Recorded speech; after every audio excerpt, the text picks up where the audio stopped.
क्या कभी सोचा है कि एक पार्क में चुपचाप रखी कोई पुरानी तोप हमें जुल्म और वक्त के बारे में सबसे बड़ा सबक सिखा सकती है।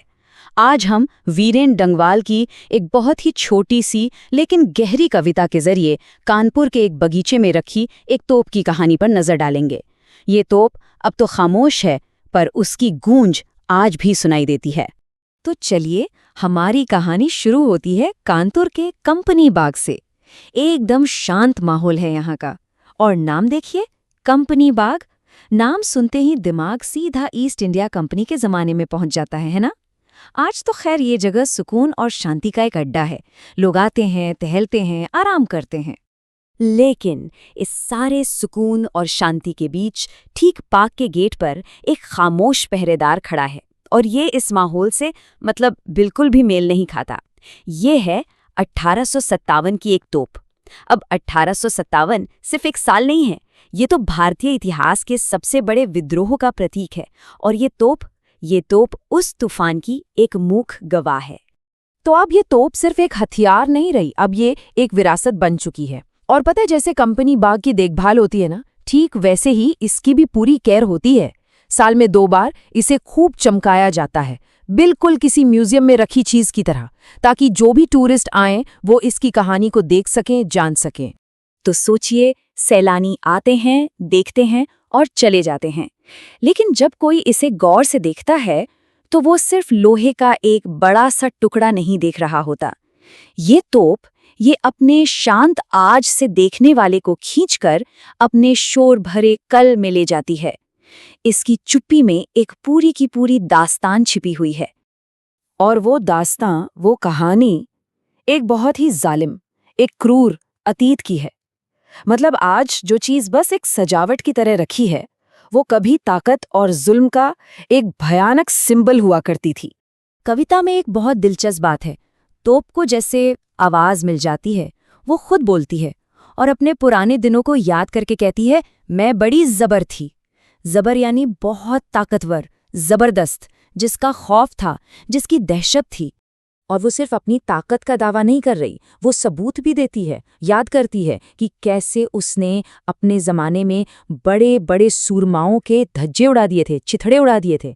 और ये एक सीधा इशारा है 1857 के उन स्वतंत्रता सेनानियों की तरफ जिन्होंने आज़ादी के लिए अपनी जानें कुर्बान कर दी थी। तो ठीक है, ये तोप इतनी जबरदस्त थी, इसने इतने वीरों को मौत के घाट उतारा, इतनी भयानक थी। तो सवाल उठता है, आज क्या है? आज इसकी क्या हैसियत है? अब इसका क्या होता है? और यहीं पर कहानी एक बहुत ही इंटरेस्टिंग मोड़ लेती है। तोप का वो जालिम अतीत अब बदल चुका है, एक बहुत ही शांत और कह सकते हैं विडंबना से भरे आज में। सोचिए, आज ये तोप बच्चों के लिए बस एक खिलौना है। बच्चे आते हैं, इस पर चढ़ जाते हैं और घुड़सवारी का खेल खेलते हैं। कमाल की बात है ना, जो तोप कभी इंसानों को उड़ा देती थी, आज बच्चे उस पर सवारी करते हैं। और सिर्फ बच्चे ही नहीं, कुदरत ने भी जैसे इस पर अपना हक जमा लिया है। छोटी छोटी चिड़िया, खासकर गौरैया, बिना किसी डर के बेखौफ होकर इसके ऊपर बैठती हैं, चहचहाती हैं, गपशप करती हैं, मानो ये कोई तोप नहीं, बस किसी पेड़ की टहनी हो। और शायद इसके खत्म हो चुके खौफ का सबसे बड़ा सबूत जानते हैं क्या है?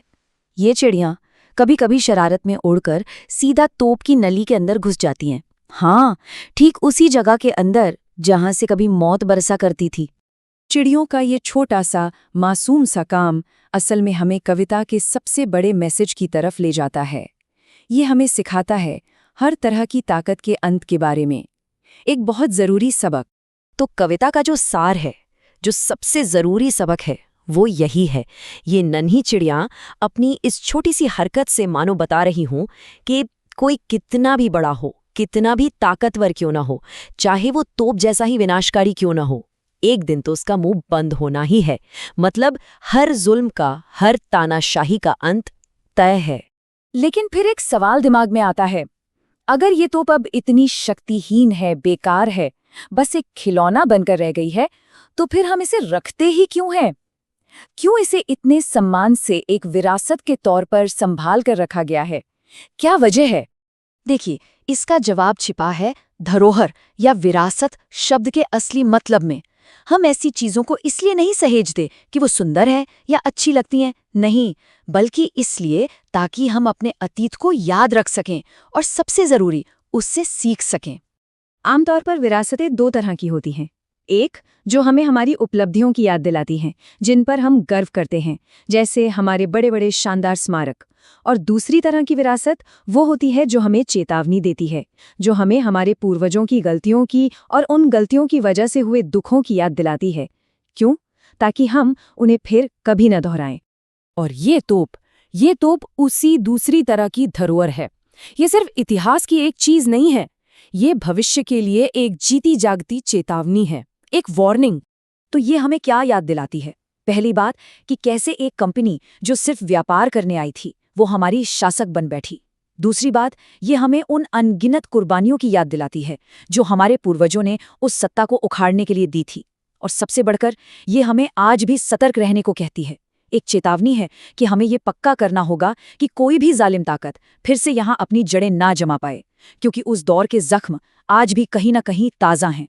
और आखिर में ये तोप हमारे लिए एक सवाल छोड़ जाती है, सोचने पर मजबूर करती है कि अगर एक मामूली से पार्क में रखी ये तोप हमें इतनी बड़ी कहानी और इतनी गहरी चेतावनी दे सकती है, तो हमारे चारों ओर, हमारे रोजमर्रा के जीवन में ऐसी और कितनी खामोश चीजें हैं जो हमें इतिहास के सबक याद दिला रही हैं। कितनी ही ऐसी चेतावनियां छिपी पड़ी हैं, शायद हमें बस रुक कर उन्हें देखने और सुनने की जरूरत है।